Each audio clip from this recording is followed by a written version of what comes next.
Awesome. So excited to be here tonight with my very good friend, Tyler Bentley. We're here tonight on Friday, March the 13th, for yet another episode, in fact, the 15th episode of something I call Robert's Search for Wellness and Well-being. Meet amazing experts like Tyler and myself, ready to support you and me change how we all feel for the better. Episode 15. I should know that off by heart, but I had to read it off a piece of paper.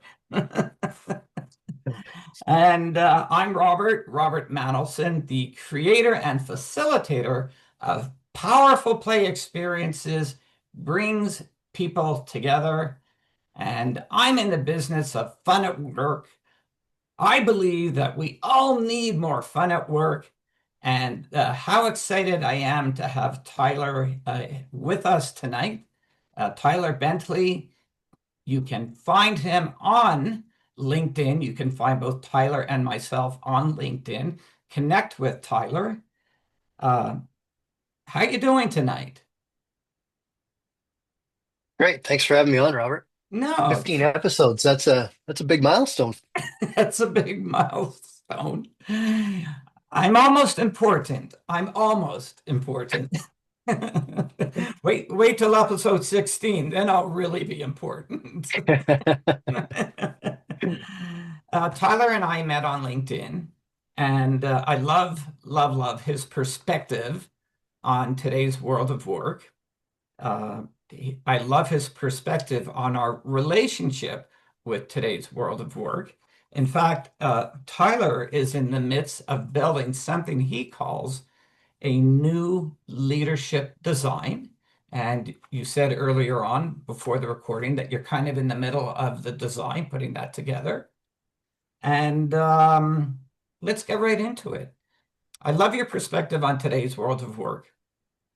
Um, let's start with, Thank you. yeah, you bet, you bet. Um, by the way, his perspective will address new ways of bettering how we feel about today's world of work in our relationship with today's world of work. So, in a sense, he has a very healthy perspective, albeit he can identify some of the challenges, and he's found some unique. He's put together a couple of unique case studies to actually prove some of the issues that you see happening in today's world of work. But you have some awesome solutions as well. Let's start off with the word limitations, because before we hit the record button, you mentioned limitations, and that truly caught my attention. Let's start there. Sure. And I like what you said about how we feel better at work. Because one of the things that I've observed over my years in the workforce is that when you feel better, you perform better. And so, really, the limitations that I see is that emotional perspective. It's not the challenges of, do I have the right skills? It's the challenge of, is my effort even worth it here? Mm. Is my effort even worth it? So something might be causing people to ask that question. Absolutely. And it's all based on cause and effect and consequences after somebody acts. So think about somebody who's just a new hire, somebody that's new, they're coming in. They don't come in with a bad attitude. They don't come in with a lazy mindset most of the time. They come in ready to work, waiting to be told what to do, and then slowly adapt to whatever the culture is telling them. And this isn't happening in words. It's not on a wall or a poster. The culture is what happens after somebody acts. The culture is the talking after the meeting, the talking in the hallway, the eye roll in the meeting, the silence. All of these things add up to, is my effort actually contributing to something that's valued? So, and that's, can you frame that with cause and effect? You use the terms cause and effect. Yeah. So let's say you are crossing the street and you go up to the crosswalk and you press the button and you wait and the light doesn't change. The lights don't flash, nothing happens. So maybe you press it again and you wait. And then sooner or later, you realize that the button's not working. You don't just give up and go home. You still have to cross the street. So you wait for the right opportunity and you cross. Now, let's say you go back the next day. You press the button again, still nothing happens. You might press it a second time, but most likely you're just going to look for the opportunity to cross the street. And then when you come back the third day, chances are you might not press that button. You might just skip to crossing the street. And it's not because you're a bad person. It's not because you're lazy. It's not because you're breaking the rules. Because you learn that pressing the button doesn't actually matter. And now let's put that into the workplace and say that you've told your boss that the button's broken. And they say, yeah, we're going to fix it. We know. It's important. Safety's important. And then a week later, you press the button and nothing happens. And then your boss comes up to you and goes, hey, we're running this new initiative. Do you have any great ideas? How do we innovate? How do we improve our customer experience? Just give me something and I'll make it happen. And you look at them and you go, you haven't fixed the button that I told you about a week ago. And I see this all the time with leaders who say, we care. Give us your opinion. Let us know. We care. But care for me is a lot like the word heavy. You don't know something's heavy until you try to lift it. You don't know people care until they take action, until they give you their time. And so over the course of, I don't know, somebody's work experience, they learn by watching what actually matters, what people care about, by whether or not there is time and action. Okay. I'm following you. I used the word limitations earlier on. Can you frame that phrase into this little storyline you shared with me? Well, I thought you wanted cause and effect. You trying to trick me, Robert? Wait, So the, I'll so listen up here. the You're using words that have more than four letters, and it ain't working for me. No, That I'm glad you asked that because the limitation happens the next time somebody is asked to press another button. And is it even worth it? Why should I go the extra mile? Why should I stay that extra hour? Why should I come back from lunch 15 minutes early? Why should I show up 15 minutes early? Why should I take the extra effort to make sure that the sale goes through or the extra customer experience that puts your company above somebody else's? All of those little things, when they go unnoticed or they're a rejection of some sort, add up to the energy somebody's willing to give the next time. yeah. where does authenticity fit into all of this? That was a word you shared with me in our conversation before we hit the record button. Where does authenticity fit into all of this? Ooh, that's a sneaky one. I Hmm. like that. Hmm.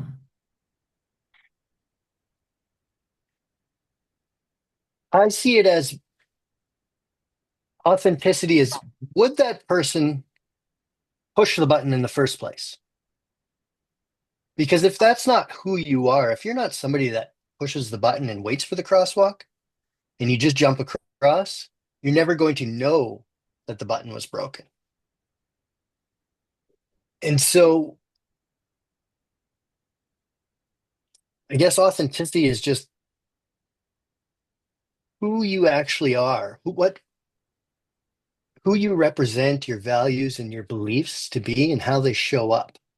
And they show up um, quite intentionally at the front end of your employment or in your relationship with work.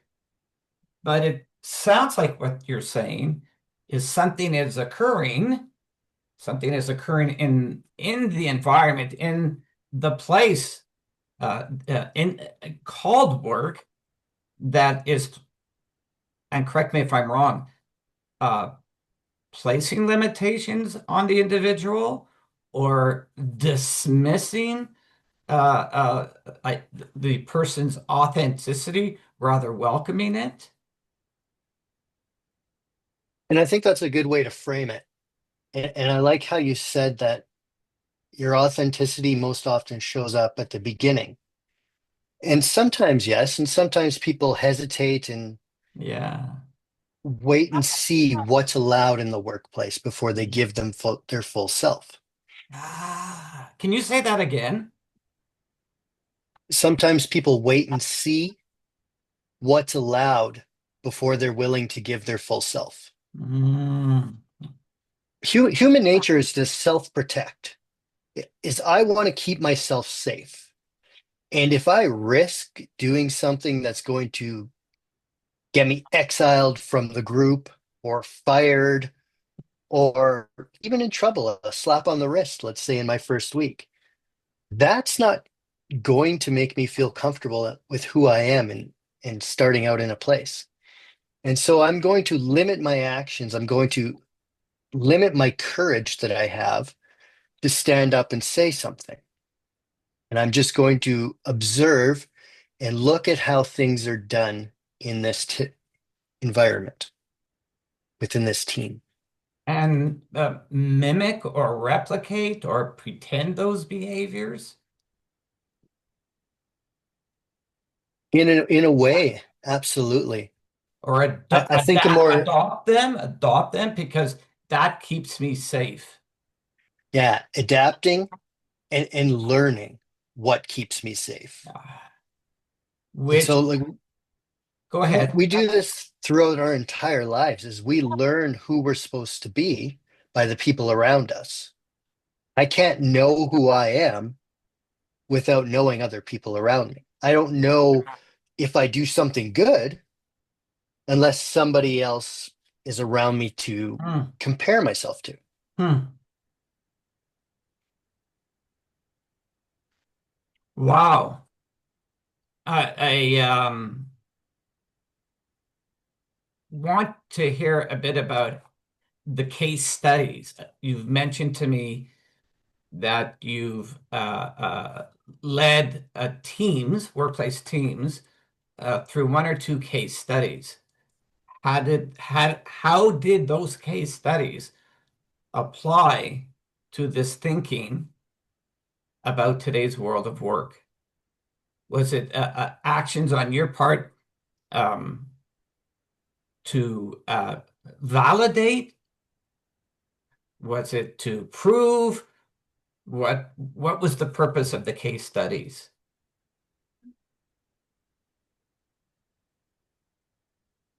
Good question. Good question. I was in a role of that they call a continuous improvement coordinator. And A, we have to do, a continuous improvement coordinator. Okay. yes. And so there are two events we have to run in a calendar year. Each one needs to be 6 months. And I was planning on doing one with our parts manager in the department that I work in. When one of the shippers came up to his office, stood outside his door for 10 minutes, left because he weren't getting his attention, came back a few minutes later, stood there for another 5 minutes, finally got the courage to interrupt and asked, "What's our FedEx account number?" Now, that's information that that person should know. That's information that at least six other people in their department should know, and 12 other people on the way to the office could easily find on the computer. And then the parts manager interrupts their conversation and goes, "Hold on, let me get that for you." And it was shortly after I sat down with our parts manager and I said, "If you could wave a magic wand, what would your department look like? What are the things that you wish would take place?" And he said things like initiative, ownership, follow through. And I had written these down on a piece of paper before I went into the meeting. Mhm. And I flipped my book around and he saw that I'd written the same things. And I said, "Can we do our continuous improvement event to achieve these things?" And he just kind of laughed and was like, "Let's give it a shot." And so throughout the event, he learned that people get dependent upon what we teach them. And so him answering that FedEx account number wasn't him being nice, wasn't him being helpful. It was him teaching his team to depend upon him. He could have used it as a teaching moment. He could have used it as a moment to ensure that somebody had the confidence to look that up or ask another teammate. And instead, he just gave them the answer, which creates that dependence of having to come back to you instead of being told that I'm allowed to look it up. And you used that word permission earlier. And that was a lot of what my event was based around was what I call permission. Mm. And it was funny because the warehouse manager that we worked with said, "I'm tired of hearing this word permission. Nobody needs my permission to do anything." And this was the same person that scolded somebody else for making changes in the warehouse without consulting him.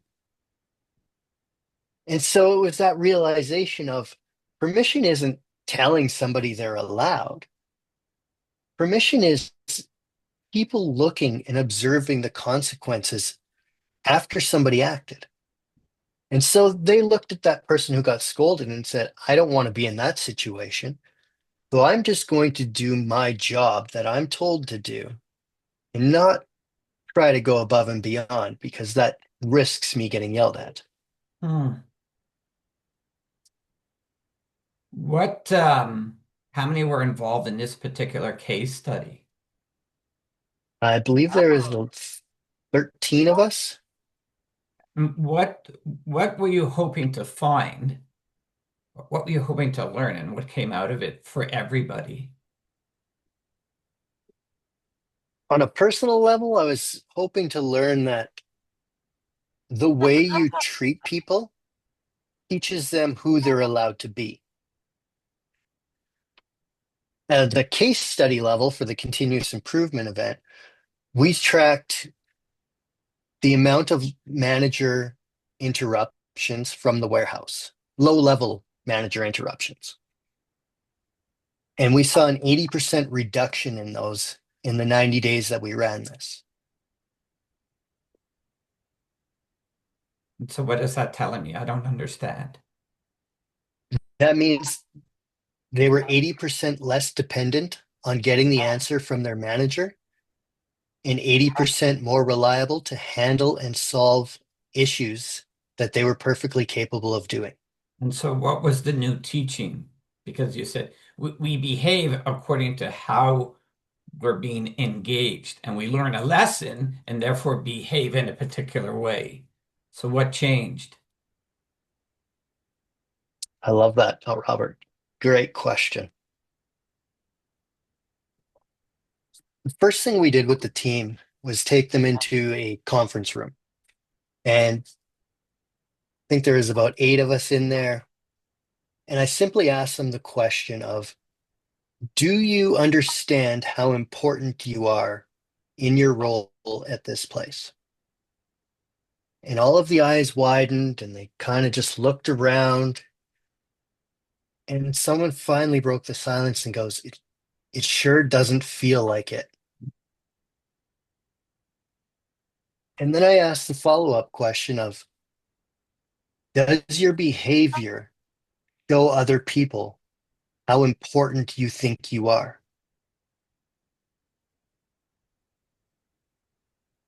And nobody said yes.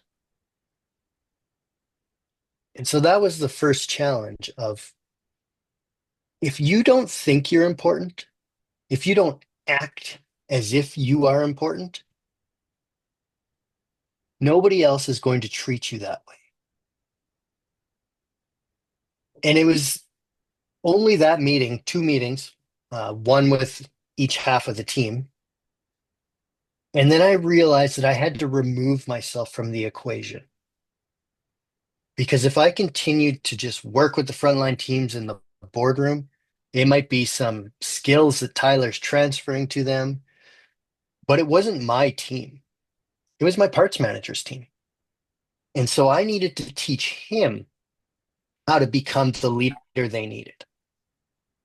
And so I started working with him and the warehouse manager to show them that how they treat people, how they behave, how they model the actions that they want transfers into the people watching.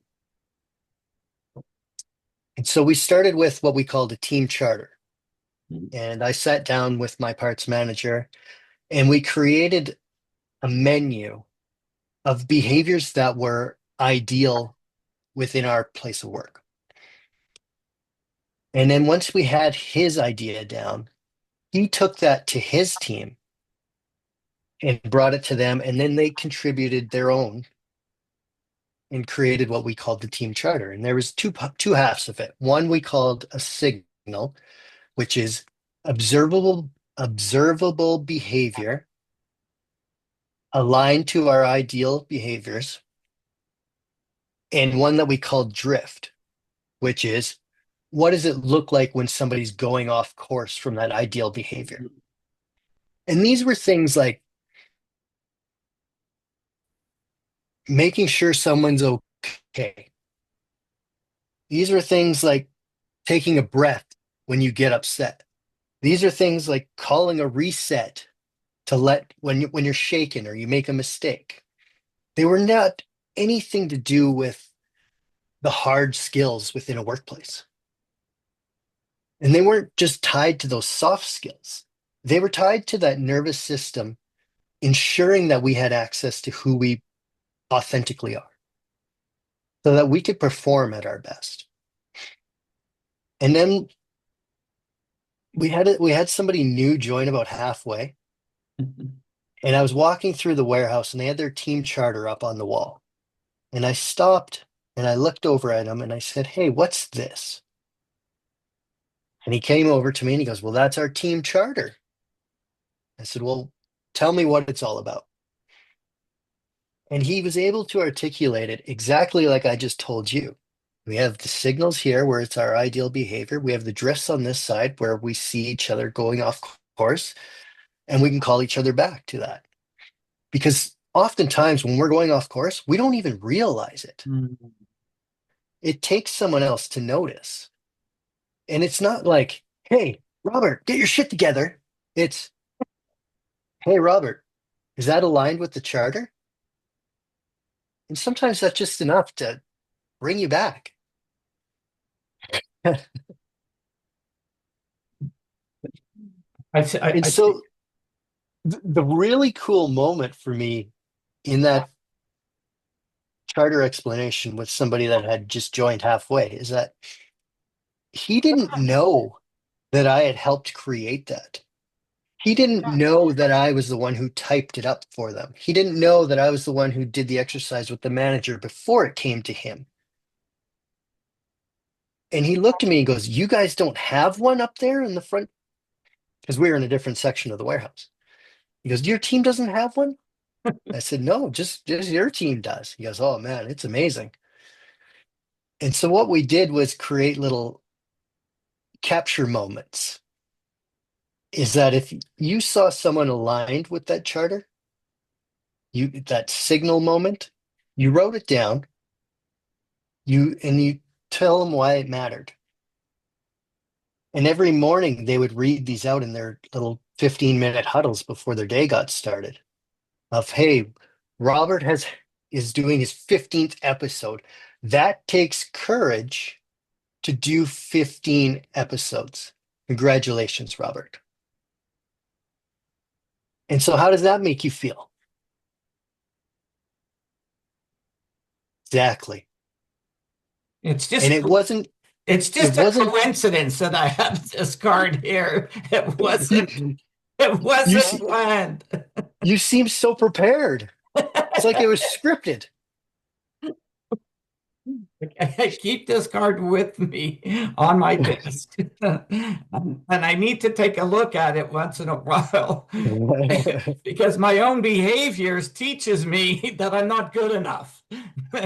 So then I have to ask myself, I have to build my own charter in my mind about the behaviors that I believe are more yes oriented, yes oriented, and allow me to believe and feel like I matter. That's You know, just it. And the trick about the charter is that it's not behaviors of good or bad. It's behaviors that are aligned to your values. And in this case, it was the team value, so that we have a guiding North Star if we lose our way. I love the drift column. I need to do more of that in my team building workshops with workplace teams. In a very different way, we establish team success statements in a very different way, but all people contribute.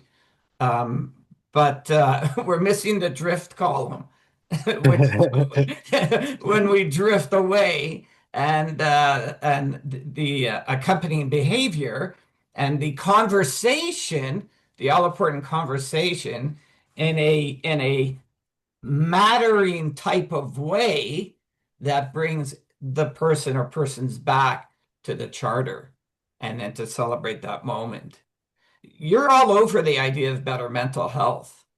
And I say that because powerful play experiences brings people together. The play-based learning workshop experiences that I deliver, I'll always start a conversation around the often not talked about subject of better mental health in the workplace. And but you seem to be all over that. Am I reading that correctly? Yeah, absolutely. I think that just naturally comes out because of the journey that I had to go on to get to where I'm at today. Hmm. You I need to be quiet and listen to you. And I needed to do that tonight. I believe that upon reflecting upon the previous 14 episodes, I've never been as quiet as I was with you tonight. And I say that because there's so much to take in. Here are things that here are some things that caught my attention. Of course, the drift, the importance of acknowledging the drift and having the conversation to bring it back to the charter. And definitely your point around uh, we learn to be based on the teachings, good or bad, of the people and the environment that we're part of. That's how I heard it. And that in itself is results in restricting one's ability to be their authentic self um, due to the fear and uncertainty of what might occur in a negative way if they're not following the norm of the workplace and being themselves. Absolutely. Well said. I And that's really within any group dynamic. I mean, you look at the different generations and some of the catchphrases they have today. Like I have four kids, 13, 28-year-olds, and a 4-year-old. And one of the most popular sayings this day is 6'7". And all they do is yell out 6'7", and they do this thing with their hands, and it's this amazing thing that kids love. It means nothing. It was some random YouTuber that said it. But why is it so popular? What makes somebody have to believe that that's the thing to do when somebody starts saying 6'7"? Is it's all learned, and we're all trying to conform and adapt to fit in. when I've been my authentic self in the workplace, of which I haven't been there for a number of years, in fact, 20 years. That's how long Powerful Play Experiences has been operating. Thank you, thank you. Um, I was what I often call, or what lawyers call, wrongfully dismissed from multiple organizations successively, like one after another. And I can reflect back on that, or I can reflect back on those experiences today. And no doubt about it, my authentic self was a catalyst, or being my authentic self was a catalyst to start the process of removing Robert from that workplace. It was because, um, well, not because it was a catalyst. It started a process. Um, I find today um, I'm still looking over my shoulder for fear of, but that it hasn't stopped me from, or I've learned more about my own mattering, my own mattering, I mean matter, uh, and do my darndest to continue to be my authentic self, regardless of what will take place. Good for you. Yeah, it's And that brings me back to the circle of the limitations. mm, Because how fast can you run when you're looking over your shoulder? mm. I should write that down. I should write that down. Wait a minute, let me grab a pen. And it's not our authentic self that wants to be looking over our shoulder. It's that adaptive learned behavior from having to. And I've been in the same situation. I've been wrongfully dismissed, and it was because I became threatening to the leader. And I didn't mean it that way. It didn't intend it to be that way. It just happened. And it's all a personality clash. And I guess that's why I call this leadership design, is because leaders set the bar of the standards to belong. they set the direction of whether or not the group is moving forward or adapting to one another just to stay happy. And oftentimes, what I mean by happy is stay miserable, like the crabs in the bucket. To stay safe. Yes, don't rock the boat. We're going to stop here. I want everybody to know, as you've seen and heard, that this is very informal. Uh, there's little or no planning for any of my conversations with experts like Tyler, ready to support you and me change how we all feel for the better. Robert's search for wellness and well-being. Connect with Tyler here on LinkedIn and continue the conversation with him. Uh, any final words, Tyler? Well, if any of this resonated, please feel free to reach out. We're currently looking for a few more case studies. And if you think this is something that fits you, send me a DM on LinkedIn. It's the best way to get a hold of me right now. Thank you very much for opening up your doors to me, Robert, and putting this on. That was way too easy. The difficult part was being quiet and listening. Because I have found that I've mentioned this to you before. There's something not only in what you say, but your delivery and how you say it, uh, including your pauses, uh, which I find really cool, very cool, because I sit here in anticipation, uh, a feeling of anticipation of what you're going to bring forward. Um, but I get a lot of pictures in my head about what this looks like. I think in large part because I've gone down a road, uh, many roads similar to what you've described.